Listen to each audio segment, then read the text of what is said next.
je voudrais vous parler aujourd'hui du témoignage en justice. Alors d'abord, qu'est-ce qu'un témoin en justice? Je crois que tout le monde le sait à peu près. C'est celui qui a connaissance de faits qui intéressent évidemment le procès et qui va en témoigner, dire qu'il les a vus, comment il les a vus, se présenter. Il y a plusieurs formes de témoignage et c'est ce qu'on va voir en fonction du fait qu'on est dans un procès pénal ou dans un procès civil. Dans un procès pénal, le but, c'est de chercher un coupable pour le punir. Je simplifie, mais c'est un peu ça. De fait, on est dans un système dit inquisitoire en ce qui concerne la recherche de la preuve, c'est-à-dire que ce sont les enquêteurs qui vont essayer de trouver les éléments de preuve pour confondre une personne.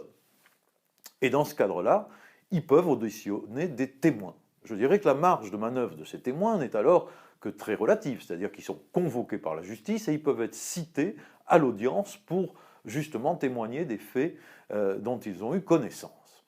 Ça, c'est sur le plan pénal, c'est pas celui qui nous intéresse au premier chef. Celui qui nous intéresse, c'est sur le plan civil.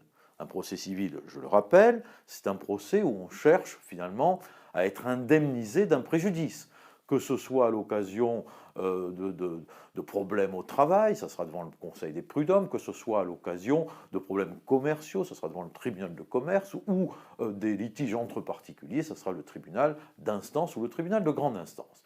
Dans ce cadre-là, que sont les témoignages? En réalité, il n'y a pas de citation à témoin, c'est excessivement rare. Ce qui se passe, c'est qu'on demande aux témoins de faire une attestation écrite. Alors cette attestation écrite, elle doit respecter un certain nombre de formes légales, parce que sinon elle n'est pas recevable en justice. Première forme, d'abord cette attestation doit être faite de manière manuscrite par le témoin. Il doit indiquer son nom, son prénom évidemment, son adresse, sa qualité, et surtout le lien qui l'unit à la personne pour qui il témoigne. Ça c'est très important, ça peut être un lien de subordination, un lien de parenté, etc. Et ça va avoir une conséquence sur la valeur probante de ce qu'il raconte.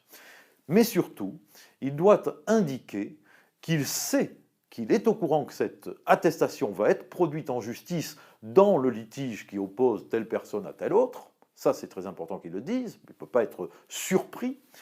Et il doit aussi indiquer qu'il a parfaitement conscience qu'une fausse déclaration peut l'exposer à des sanctions pénales.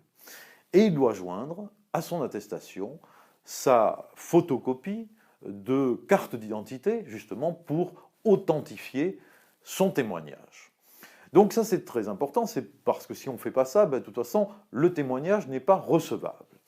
Alors la question qui se pose vraiment souvent, quand on veut ou quand on recherche des preuves et donc des témoins, c'est de rassurer ces témoins. Parce que les témoins, ont quelque part, sont inquiets. Ils ont peur. Ils se disent, mais qu'est-ce que je risque et qu'est-ce que je dois dire? Alors, qu'est-ce qu'ils risquent? Eh bien, comme je vous l'indiquais, ils doivent dire qu'ils ont parfaitement conscience que s'ils font un faux témoignage, ça les expose à des sanctions pénales. Parce que le faux témoignage est effectivement un délit réprimé par la loi pénale et ils peuvent être traduits devant le tribunal correctionnel s'ils font un faux témoignage.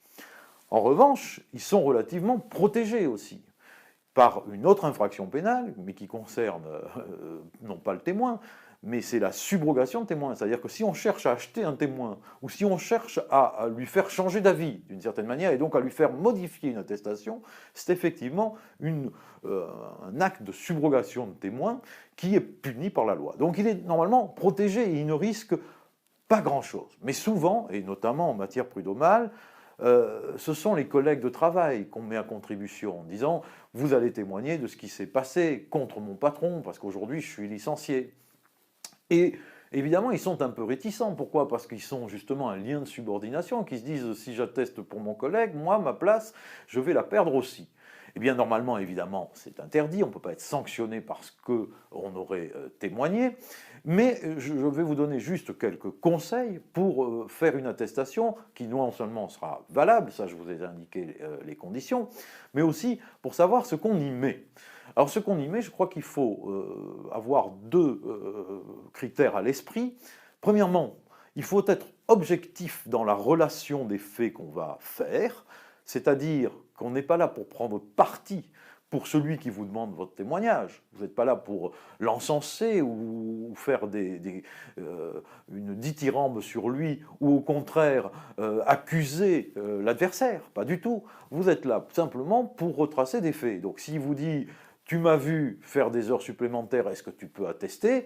Il suffit de dire « oui, tel et tel jour », et là c'est le deuxième critère, il faut être précis, tel et tel jour, j'ai bien vu que tu étais parti du travail à telle heure. Point. Il n'y a pas besoin de polémiquer ou d'entrer dans des jugements de valeur. Il faut donc être précis et objectif. Et moyennant quoi, normalement, évidemment, vous n'avez pas à subir de pression de la part de l'employeur et encore moins à être sanctionné parce que vous aurez fait un témoignage en justice.